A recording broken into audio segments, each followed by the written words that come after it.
Okay. I was asking you, what was the premise of Love, Sydney? Love Sydney was the story of a homosexual guy who was an art director, who was a very straight guy, but he was homosexual, and provided a house, an apartment for Swoosie Kurtz and her daughter, uh, a divorced lady who um, had small income, and I forget how they met, but he fell in love with the daughter, and the daughter the little kid fell in love with him, and he took care of her, and this housing arrangement was decided upon. He became kind of the father figure of the little girl and the man of the house. Although they had no sexual relationship, they were very close friends and kind of family. They were family. And the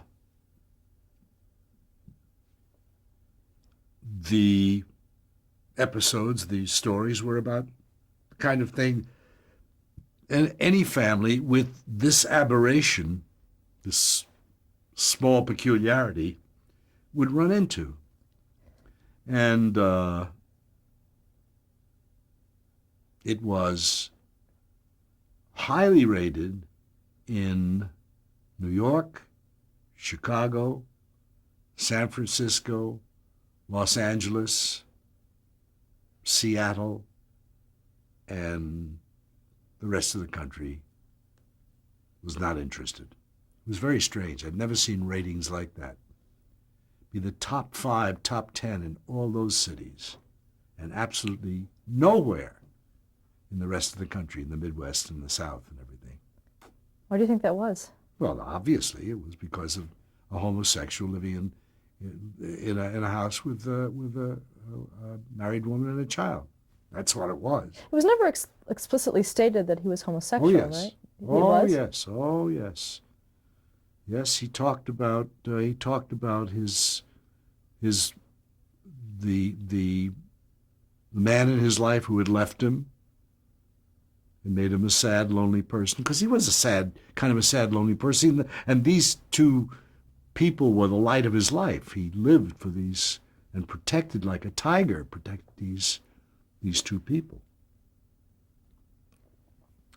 It wasn't said I am a homosexual, but it was, quite obvious. And we never had an episode of an overt relationship with another man. That never came up. It was as if it was the same as a heterosexual who had the great love of his life leave him and decided he didn't want to have anything to do with any other woman for the rest of his life. He would live by himself. It was the same story. Now, one can relate to that. A little crazy. The person's a little nuts, but one can understand it. With a heterosexual, there's no reason why it couldn't be the same with a homosexual, of course. And that was the basis of it. So there was never any somebody that he fell in love with or was attracted to, no other male. That never came up in the thing because of this great love of his life, which no longer existed. Were there any protests to the show that you were aware of? No, just didn't watch it. They just didn't watch it. The Bible Belt didn't watch it. They ignored it. And because of the talent and the scripts and the stories, which were hilarious, the big cities who were more comfortable with the theme made it a successful show in those cities. But the network couldn't go on with it because they couldn't sell soap. What were some of your favorite episodes of that series? I don't know of one. Any storylines that you remember? There was, yeah, well, I mean, you know, the storylines are storylines. There was one episode where Tony's character, Sidney, was convinced, as he always was, that Swoosie Kurtz and the little girl could not exist without him, couldn't get along without him. And the landlady, I forget how it happened. I can't remember how it happened. But somehow, to celebrate something, she got him drunk. And they got in a cab, and she bought 2 plane tickets, and they took 2 plane tickets to the Caribbean. And he didn't realize, until he was already on the plane. And, oh my God, what are they going to do? And the rent has to be paid, and this and that, and all the things that he took care of that could not be done now. And they didn't get back till 2 days later. And he walks in the door, and they did not know he was gone. They thought he was at work and got in late or went to work early. And that was the crushing defeat of it was. They didn't even know he was gone. That was a funny episode. Let's move on to Give Me a Break, 1983. Mm-hmm. You executive produced and directed that series as well. Yeah, with Rod. Yeah. Everything after Maude until practically the end of my working career was with Rod Parker. Except for pilots. I would do pilots that Rod had nothing to do with. Yeah, Give Me a Break. When Love Sidney was given the axe and told that it was going to finish at the end of the season, NBC came to us and said, we've done 13 episodes of this Nell Carter show, and there's a lot of strife on it. Nell will not work with the executive producer and the producer, and when they show up, she just goes to a dressing room.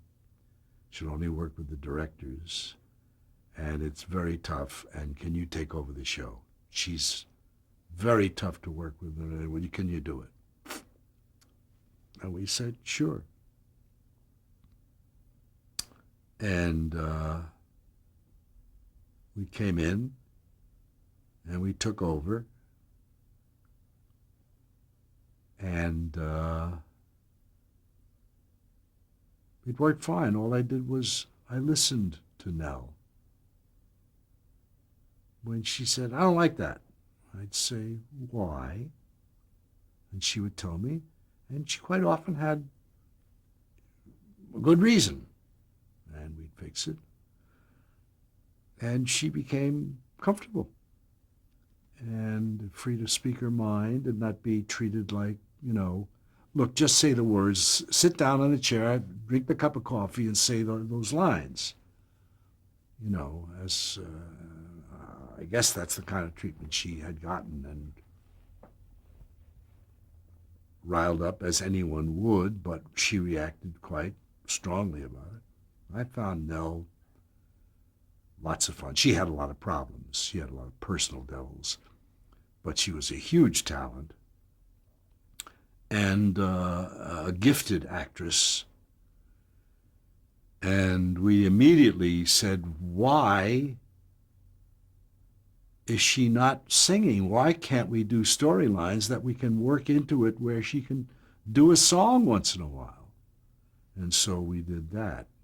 Something which we had invented on Maude. We did one musical every year on Maude. Always for some cause or some, we found an excuse for it. And we found excuses for Nell doing it, And that made her happy. And, but Nell was always looking for the golden key that opened the door to life. She always thought, That's it. If I do that, then the rest of my life's going to be happy. She became a born-again Christian. She became a devout Jew. She was in drugs for a while. But that was her personal problem. And sometimes it caused problems on the set. Not personality problems, but just, physical problems. She was not there to work. But that happened very seldom. And by and large, the show was good and successful. And we had a tragedy when Dolph contracted cancer. And we knew, he knew, and we knew he was dying. And he wanted to, and we decided to play out the season, although he's getting more and more gaunt, and we wrote him less and less into the show. And we got through that season. I forget which season it was, third or fourth season, something like that. And then we did just pretty much what they did with John Ritter. We made it part of the show, and the opening show of the following season was the family coming back from his funeral and reading his will, where he wanted Nell to take over as head of the household, which she was anyway, And I feel another sneeze coming on, but maybe I can suppress it.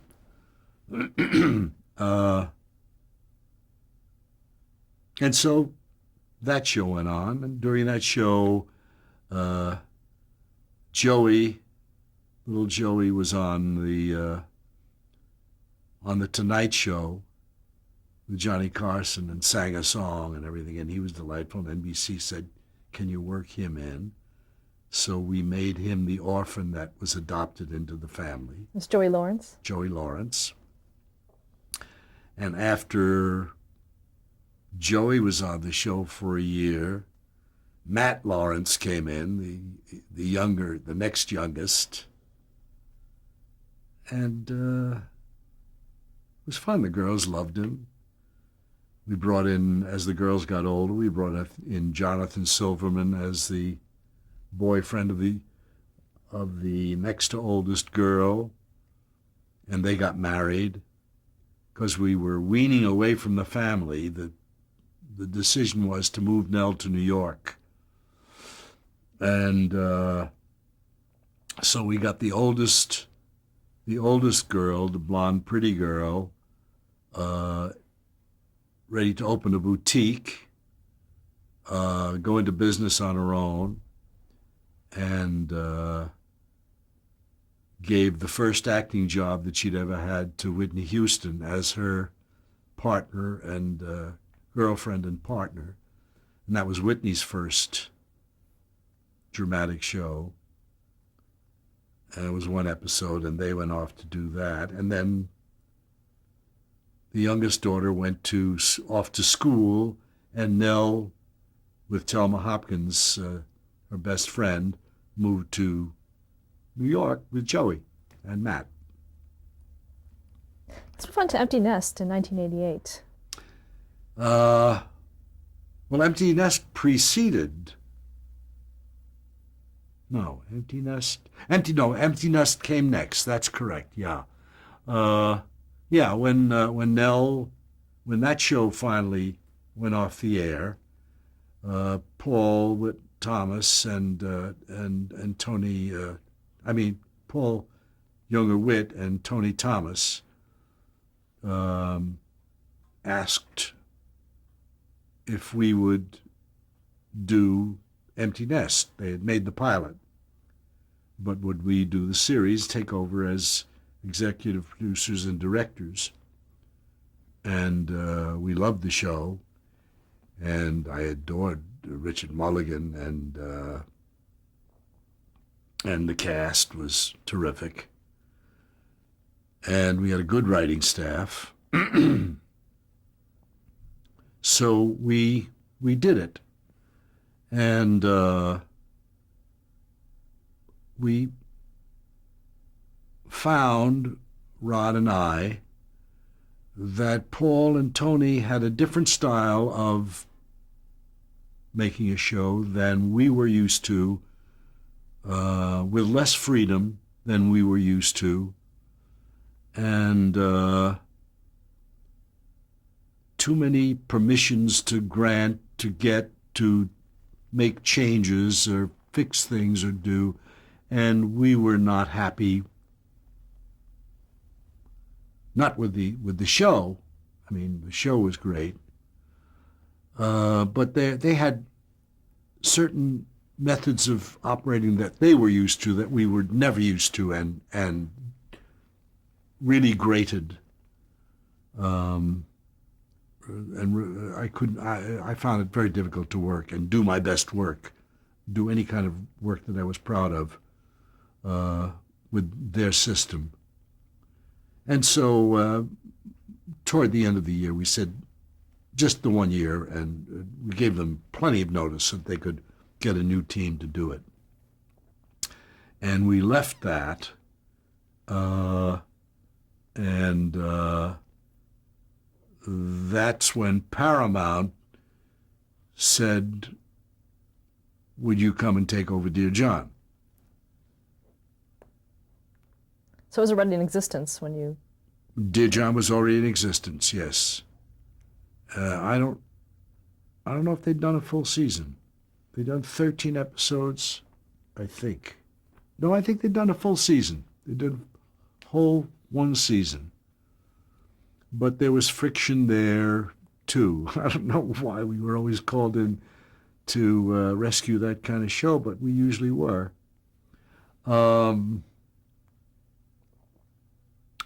So we went on to Dear John, which was a very happy 4 or 5 years, however long it was. I'm not sure.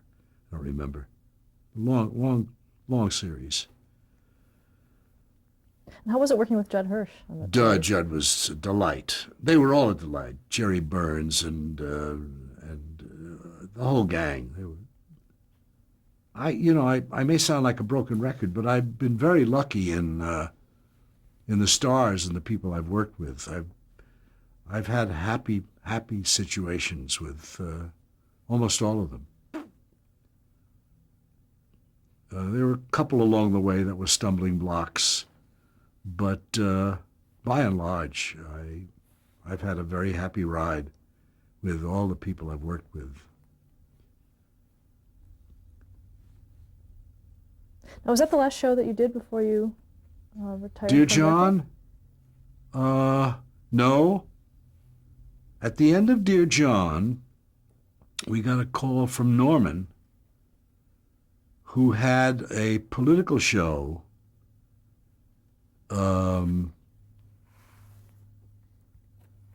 with John Forsythe and Holland Taylor and David Hyde Pierce and a marvelous cast. The Powers That Be. The Powers That Be. And again, Norman took a chance at the right time. We did, I think it was like the 3rd or 4th episode of The Powers That Be, in which John Forsythe played a senator and David Hyde Pierce played a congressman. And in that episode, Bill Clinton was president, had just been elected president. We shot that show on the Tuesday night of the election. And if Bill Clinton had not been president, that show would have been $1 million down the toilet. We shot that show, which depended on Bill Clinton winning the presidency. And every time we had a break during the shooting of the show, we had Norman ran out of the control booth announcing the latest returns to the audience, who was cheering as the returns came in. That was a lot of fun. and we had Bill Clinton on the show. A voiceover. We had a scene in the steam room. John Forsythe talking to Bill Clinton in the steam room of the White House. So all you saw was a Turkish towel and a lot of steam and kind of an elbow, and very filmy with the Secret Service guys standing around with their phones and their earpieces, and Bill Clinton talking to, and had the scene back and forth between Bill Clinton and John Forsythe, and Holland Taylor, who was so excited about talking to the president, who was not in reality really president yet, but in our show he had been elected weeks before. So that was a lot of fun, that show. You never saw his face, but you heard Bill Clinton's voice. We had the guy who imitated him so well. You also did Bob, sitcom Bob. Yes, that was not the happiest experience. That was one of the few shows that I asked out of. What happened was I had worked with Bob before on Insight and a couple of other shows that had been on, and Jerry Burns was on the show, and Betty White was on the show, and I had done a pilot with Betty White. The show I'd done with Betty White was probably the pilot. I'd worked with her on Mary Tyler Moore, and on the pilot was Fawlty Towers, the American version of Fawlty Towers. She played the wife, and Harvey Korman played the hotel owner. Anyway, so they were all people I knew and loved and was happy with. And Paramount said to me, we need somebody who knows production. The writers are very good writers. They've just come off Cheers, the last year of Cheers, but they don't really understand production and hands-on. And we need you to be there on the set to do it. But they not only didn't know production, they wouldn't listen to my, not advice, but quite obvious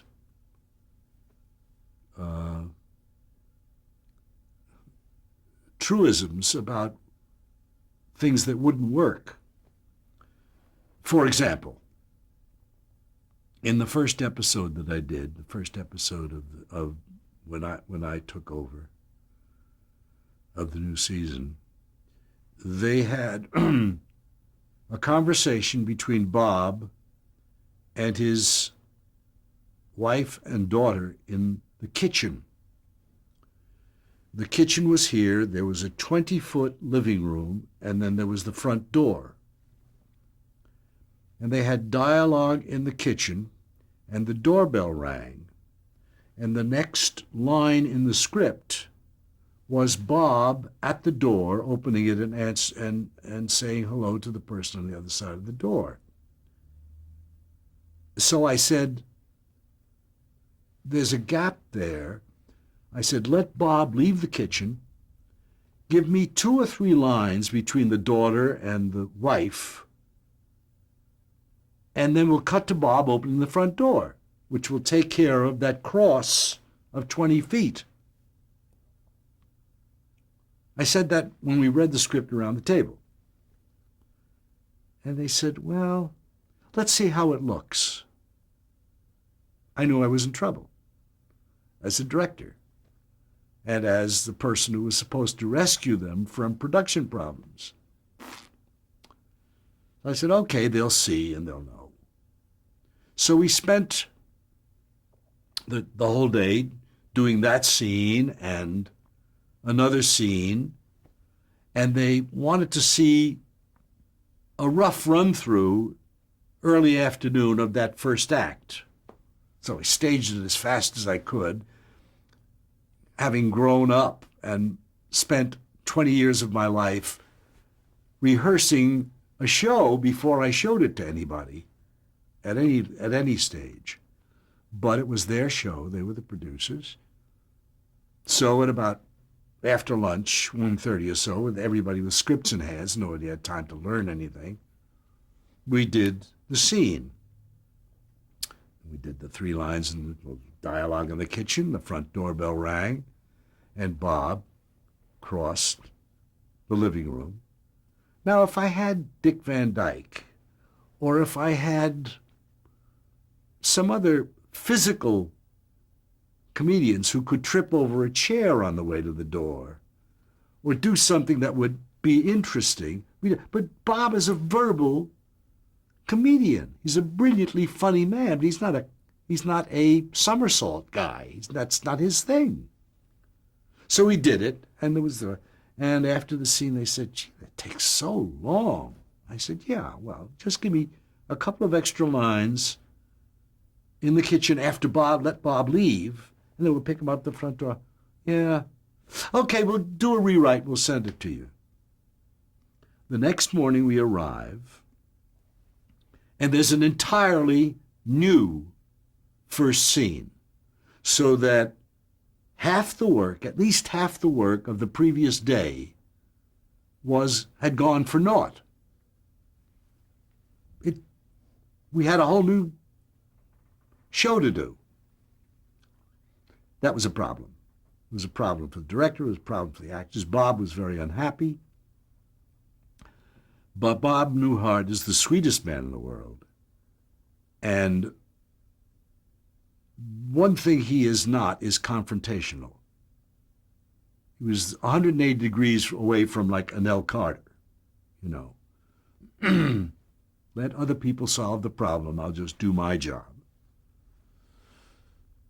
So we did that show, and it was okay. I had good people, and the script finally worked out. And then we started on the next show, and I edited my cut of the show and turned it into them. And during the week, during lunchtime, I went to see the final cut.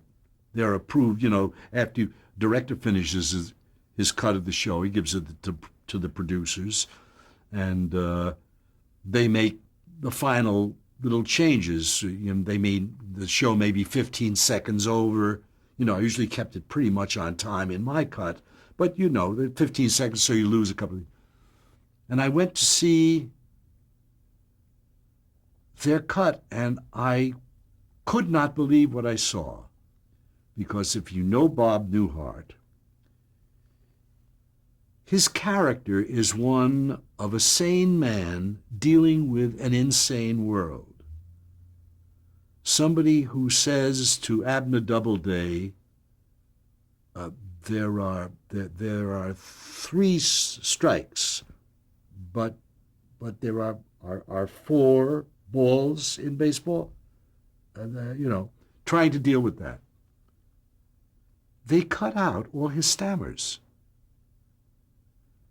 They cut out Bob Newhart so that, I can't remember the dialogue, but if it were the same dialogue I just ad-libbed, it would be, there are 3 strikes and 4 balls. Why do you do that? From Bob Newhart, who plays the man trying to adjust, trying to make sanity out of an insane world, which is the wonderful gift he has. As he said, that stammer will get us 5 years on the air. Stop there. Change the tape.